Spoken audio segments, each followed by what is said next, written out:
Good morning. SpaceX catches rocket booster at Launchpad.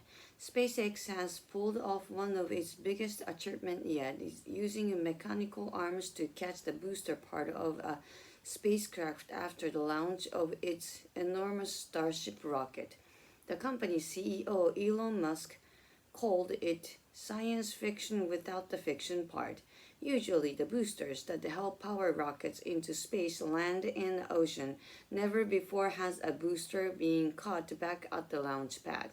But that's exactly what happened on October 13th after the empty 120-meter high Starship blasted off at sunrise from Texas. This was the fifth time that the SpaceX has launched a Starship rocket, and it was by far the most successful test yet of the spacecraft that Musk plans to use to send people to the moon and onto Mars. At the flight director's command, the first stage booster flew back to the launch pad from where it had blasted off 7 minutes earlier. The launch tower's huge metal arms, which have been compared to chopsticks, caught the 71-meter metal booster and held it tightly, well above the ground. Even in this day and age, what we just saw is magic, said Don Hout from SpaceX. Yes, it could have been magic, yes.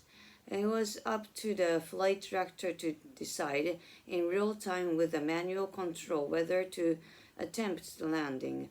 SpaceX said both the booster and the launch tower had to be in good condition. The spacecraft launched by the booster continued around the world. An hour after launch, it made a controlled landing in the Indian Ocean just as planned.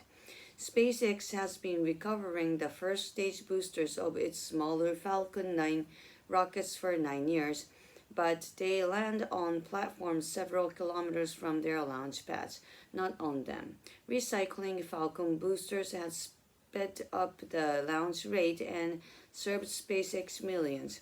Musk intends to do the same for Starship, the biggest and the most powerful rocket ever built.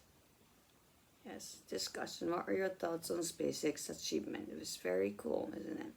What excites you most about the future of space exploration?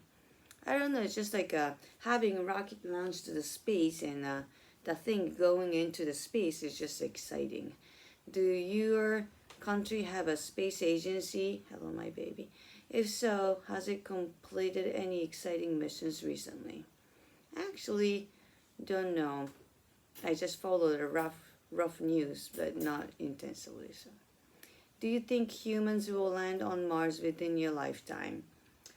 Many of this article always have this question, but I don't know. Can be yes. When was the last time you witnessed something that was science fiction without the fiction part? Yeah, that's an interesting saying. Further discussion. How do you think space travel will change over the next few decades? I wish I can travel in my lifetime. Yeah.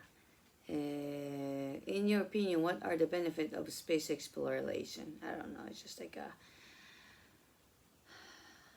it's a dream about some interesting new drama can be there. Not that you can experience on Earth. Have you seen any good documentaries about space? Not recently. I don't watch TVs anymore. So, do you know anyone who would make a good astronaut? That's a hard question. The Earth is the cradle of humanity, but mankind cannot stay in the cradle forever. Konstantin Tsiolkovsky. Do you agree? And yes.